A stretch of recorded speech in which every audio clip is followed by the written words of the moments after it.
Haleluya. Ninakusalimu katika jina la ajabu tena la Bwana Yesu Kristo. Ni siku nzuri na wakati mzuri ambao Bwana ametupatia. Mungu amekuwa mwema kwako, amekuwa mwema kwangu. Hivyo anakukaribisha tena katika kipindi kizuri cha The Divine Bread.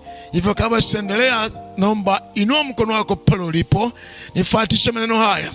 Sema, lakini watamjua Mungu wao watakuwa hodari na kutenda mambo makuu. Lakini watamjua Mungu wao watakuwa hodari na kutenda mambo makuu. Mimi ninayemjua Mungu wangu nitakuwa hodari na kutenda mambo makuu. Mimi ninayemjua Mungu wangu nitakuwa hodari na kutenda mambo makuu.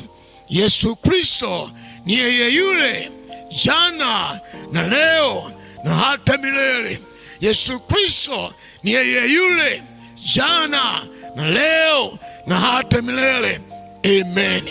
Leo naenda kushiriki na Mungu kwa pamoja kutoka ile kitabu cha Yakobo mlango ule wa 3. Waraka wa Yakobo mlango ule wa 3. Kuanzia mstari wa kwanza mpaka mstari wa 12. Waraka wa Yakobo mlango ule wa 3. Kuanzia mstari wa kwanza mpaka wa 12. Tuombe. Baba Mungu, nakushukuru kwa jina Yesu Kristo. Asante Mungu kwa neema yako pekee. Huu ni wakati mzuri Mungu, naomba shiriki tena neno lako la uzima. Bwana, ninaomba nitumie mtumishi wako kunena neno lako kwa watu wako, waguse wa mama, vijana, bibi, kila mmoja. Ninamwombea Roho Mtakatifu, useme naye Bwana, achilia ufunuo neno lako Bwana lilo hai, liaguse maisha yetu Mungu na kutubadilisha tuwe unavyotaka mfalme mbinguni. Katika jina la Yesu Kristo tumeomba na kuamini pale uliposema amen. Yakobo mlango wa 3. Kuanzia mstari wa kwanza mpaka mstari wa 12. Nataka nizungumze juu ya nguvu ya ulimi. Nguvu ya ulimi. Nguvu ya ulimi. Nguvu ya ulimi. Yakobo 3 kuanzia mstari wa kwanza mpaka 12. Neno la Bwana linasema, ndugu zangu, msiwe walimu wengi, mkijua ya kuwa mtapata hukumu kubwa zaidi. Maana twajikwaa sisi sote pia katika mambo mengi. Mtu asiyejikwaa katika kunena, huyo ni mtu mkamilifu, awezaye kuzuia na mwili wake wote kama kwa lijamu. Sawa 3. Angalieni, twatia lijamu katika vinywa vya farasi ili wamtii, hivyo twageuza mwili wao wote. Tena angalieni, merikebu ingawa ni kubwa kama nini na kuchukuliwa na pepo kali, zageuzwa na usukani mdogo sana, kokote anakoazimia kwenda nahodha. Sawa 5. Vivyo hivyo ulimi nao ni kiungo kidogo, nao hujivuna majivuno makuu. Angalieni jinsi moto mdogo washavyo msitu mkubwa sana. Na ulimi ni moto ule ulimwengu wa uovu. Ule ulimi umewekwa katika viungo vyetu, nao ndio utiao mwili wote unajisi. Washa moto mfululizo wa maumbile, nao washa moto na jehanamu. Sawa 7. Maana kila aina ya wanyama na ya ndege na ya vitambavyo na ya vitu vilivyomo baharini vinafungika, navyo vimekwisha kufugwa na wanadamu. Sawa 8. Bali ulimi hakuna awezaye kufuga. Ni uovu usiotulia, umejaa sumu iletayo mauti. Kwa huo twamhimidi Mungu Baba yetu, na kwa huo twawalaani wanadamu waliofanywa kwa mfano wa Mungu. Mstari wa 10. katika kinywa kile kile hutoka baraka na laana. Ndugu zangu, haifai mambo hayo kuwa hivyo. Je, chemchemi katika jicho moja hutoa maji matamu na maji machungu? Ndugu zangu, je, mtini waweza kuzaa zeituni au mzabibu kuzaa tini? Kadhalika chemchemi haiwezi kutoa maji ya chumvi na maji matamu. Amen. Haleluya. Nazungumza leo juu ya nguvu ya ulimi. Kila mmoja ambaye unanisikia leo, najua una kiungo kinachoitwa ulimi katika maisha yako. Ulimi ndio ambao unatamka maneno. Haleluya. Kwa azungumzia ulimi kama kiungo tu, anazungumzia ulimi unafanya nini, ulimi unatoa nini, ulimi unanena nini. Nataka nikwambie, unaposikia ujumbe kama huu, toka ulipo, maybe toka asubuhi mpaka hapo ulipo, je, umenena mangapi? Ulimi wako umetumia namna gani? Ulimi wako umeongea maneno gani? Nataka niwaambie, Mungu ametumbia ulimi, lakini ametumbia kwa njia njema. Nataka niwaambie, ulimi ni kiungo ambacho Mungu ametupa. Inategemea unakitumia namna gani wewe baba, unakitumia namna gani wewe mama, unakitumia namna gani wewe binti, unatumia namna gani ulimi ulio nao. Ulimi ni kiungo kidogo sana, na mimi nahubiri habari ya nguvu ya ulimi. Haleluya. Angalia ulimi unaotumia namna gani. Ameelezea katika neno hili kwamba ingawa merikebu ni kubwa au meri kubwa, anasema inageuzwa na usukani mdogo kule ambako yule nahodha anataka hiyo meri kubwa iende. Anasema ulimi ni kama moto ambao ukiwasha unaweza kuwasha msitu mkubwa. Ulimi huo ni kama moto. Nisikize mpendwa, wewe unasikia leo, je, unautumia ulimi wako namna gani? Halo?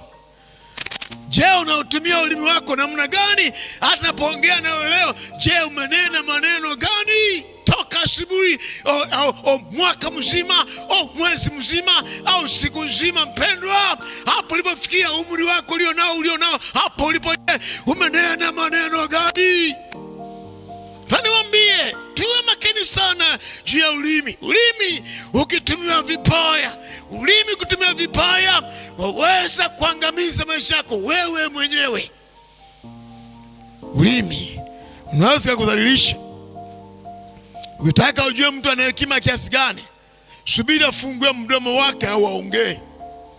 Unajua kwamba je, anaongea point au pumba kutokana na ulimi. Nami nakwambia leo, chunga sana ulimi wako. Unautumiaje ulimi? Wewe baba, wewe mama, wewe kijana, ulimi ukiutumia vibaya umeharibu maisha yako.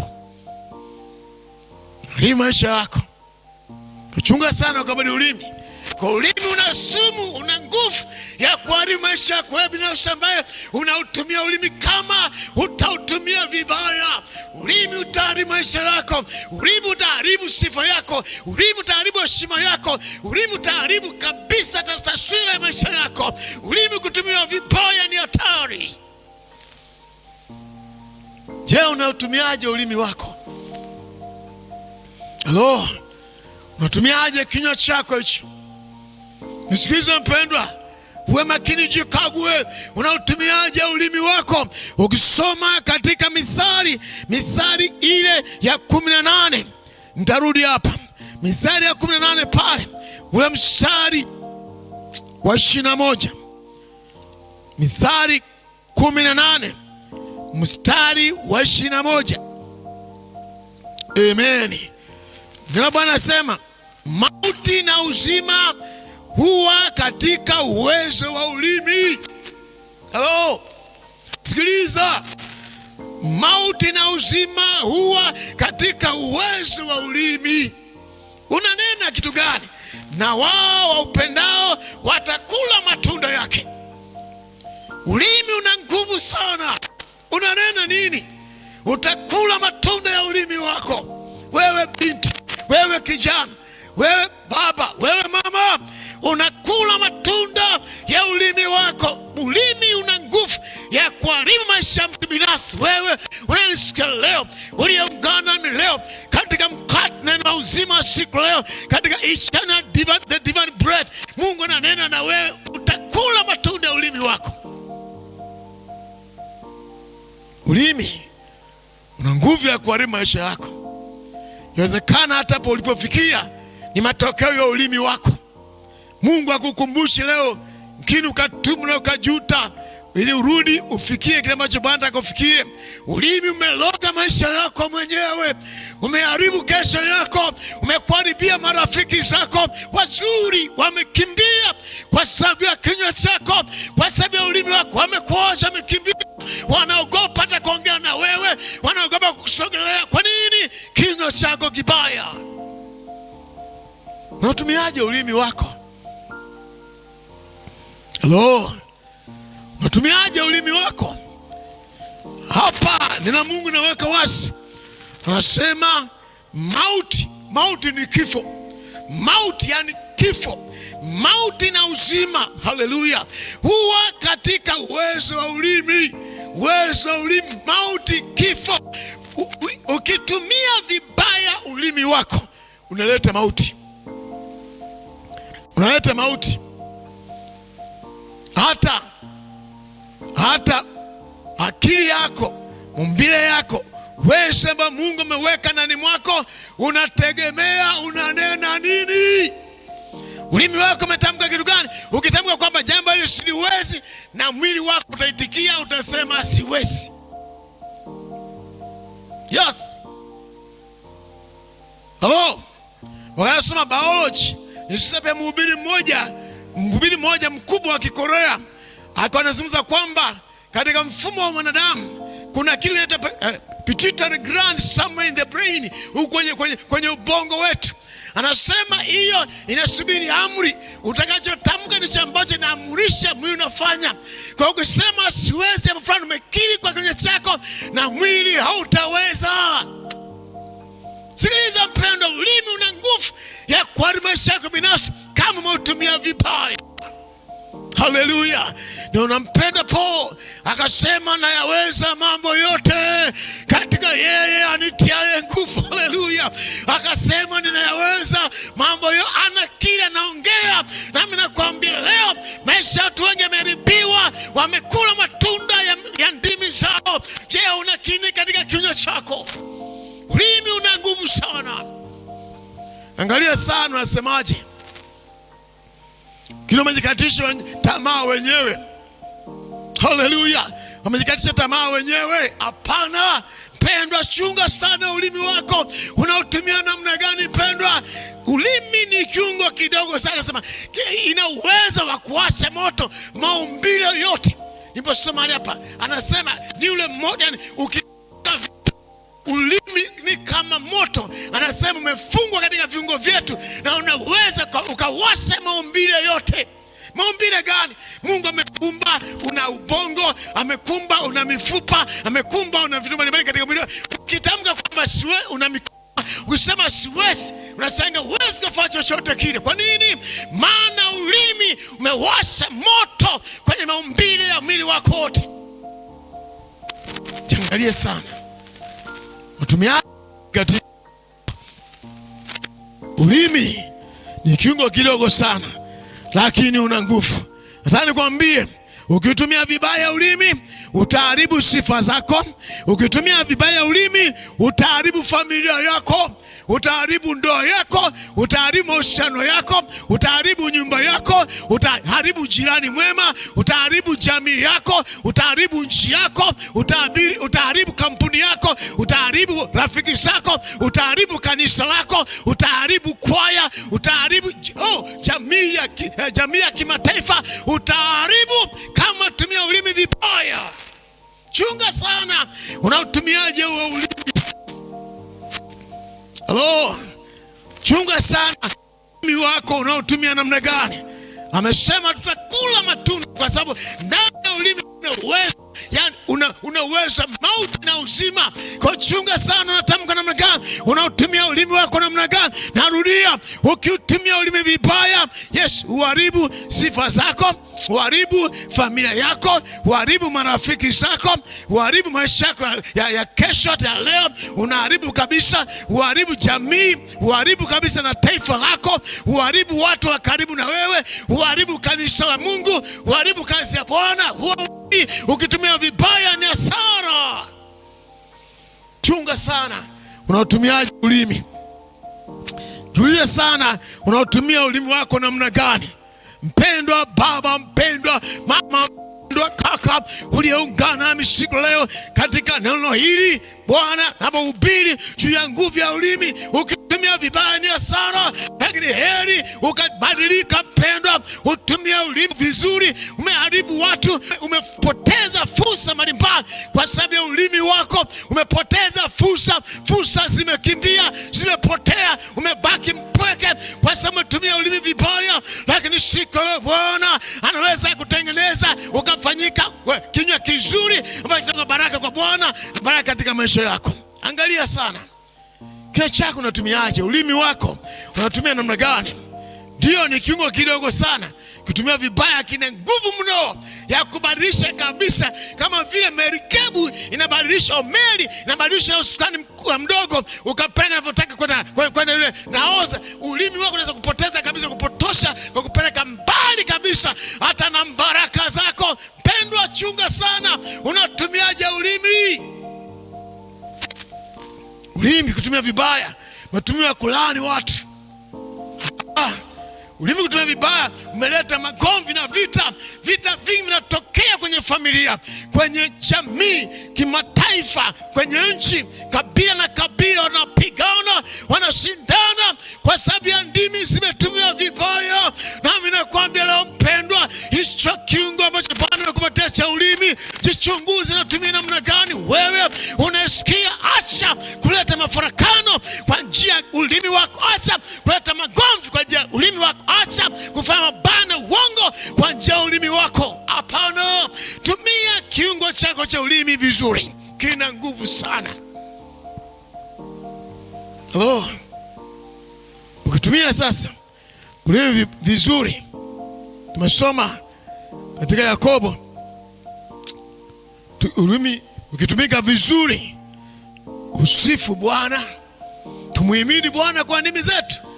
Haleluya. Napokuja anasema tukimsifu Bwana na msifu Bwana kwa vinywa, kwa ndimi zetu. Tukisema Mungu ni mwema, umejaa rehema, unanipenda, unaomba kwa njia ya ulimi huo unazungumza. Mpendwa, nisikilize wewe uliyepata neema ya kuokoka, kumpate Kristo maisha yako, kwa Bwana amekosa maisha yako, hicho kinywa chako pia kikombolewe. Peleka kwa Bwana ulimi wako mpendwa, usinene tena masengenyo na uongo na udanganyifu wa kila aina. Wewe umekombolewa, pia ulimi wako ukombolewe. Utumike kwa uzuri, tumie kwa jasifa kwa Bwana, tumie kumtukuza Bwana. Bwana acha inuliwe kupitia kinywa chako. Acha Bwana atukuzwe kutumia kinywa chako. Bariki watu, bariki maisha yako. Haleluya. Nampenda Daudi, my friend, katika Zaburi anajiambia mwenyewe, anasema nafsi yangu kwani unainama? Anasema yani, mtumaini Bwana. Anajisemesha mwenyewe, ananena. Mpendwa, nena baraka juu yako mwenyewe, nena baraka za Bwana. Bariki maisha yako, wengine majirani wenyewe kwa vinywa vyao. Nami nakwambia leo, tumia ulimi wako, bariki maisha yako, bariki shughuli zako, bariki familia zako, bariki watoto wako, mke wako, mume wako, bosi wako, mfanyakazi mwenzako, jamii yako. Haleluya. Majirani zako, bariki ndugu zako, bariki kwa kinywa chako. Nataka nikwambie, Mungu ataachilia baraka, maana ndani ya ulimi kuna uzima, ndani ya ulimi kuna mauti. Tamka uzima, utakuwa uzima. Anasema upenda ulimi watakula matunda yake. Wewe kula matunda mema kutoka nayo na ulimi, usile hasara. Ulimi sikutoa hasara, ukatoa matunda mema Hivyo napokwenda kumalizia, naomba nikumbushe mpendwa, tumia ulimi wako vizuri kwa utukufu wa Bwana. Haleluya! Tumia ulimi wako kwa utukufu wa Bwana. Kula matunda mazuri, haleluya, yatokanayo na ulimi kutumia vizuri. Acha msifu Bwana, mtukuze Bwana, muhimidi Bwana kwa ulimi wako. Libariki jina Bwana kwa ulimi wako. Mbariki Mungu kwa ulimi wako. Nena mema, haleluya, kwa ulimi wako. Bariki watu kwa ulimi wako. Bariki ndugu, bariki ndugu mbalimbali kwa ulimi wako. Tamka baraka, tamka ushindi, tamka furaha kwa watu, tamka mafanikio.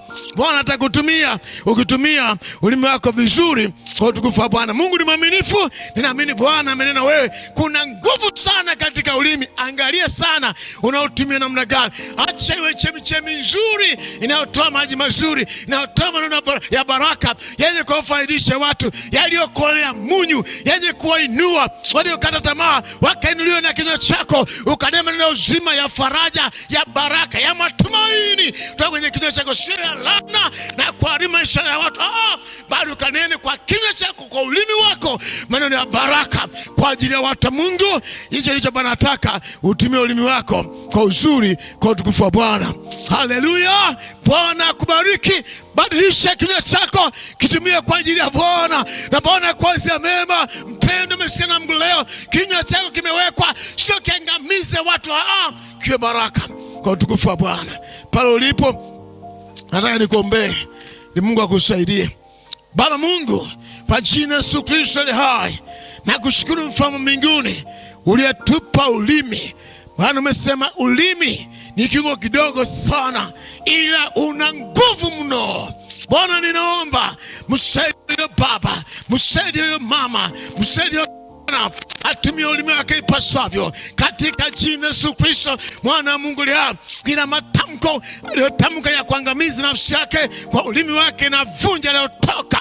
Kila magano aliyotamka ya kuharibu familia yake na vunja leo toka. Kila maneno aliyotamkwa, Mungu wa mbinguni, kuangamiza huduma yake, kuangamiza maisha yake, kuangamiza biashara zake, kuangamiza kesho yake, siku ya Mungu ninabatilisha katika jina la Yesu Kristo mwana wa Mungu aliye hai. Ninamwombea kila mmoja atumie ulimi wake Bwana, uwe baraka kwa watu. Ninawaombea watu wako leo, achia nguvu ya kusudia ulipotumbia cha kiungo cha ulimi, ili kifanye kazi nzuri, ili Mungu wetu mbinguni tukuzwe wewe. Asante Bwana, kwa jina Yesu Kristo uliye hai. Pale uliposema amen.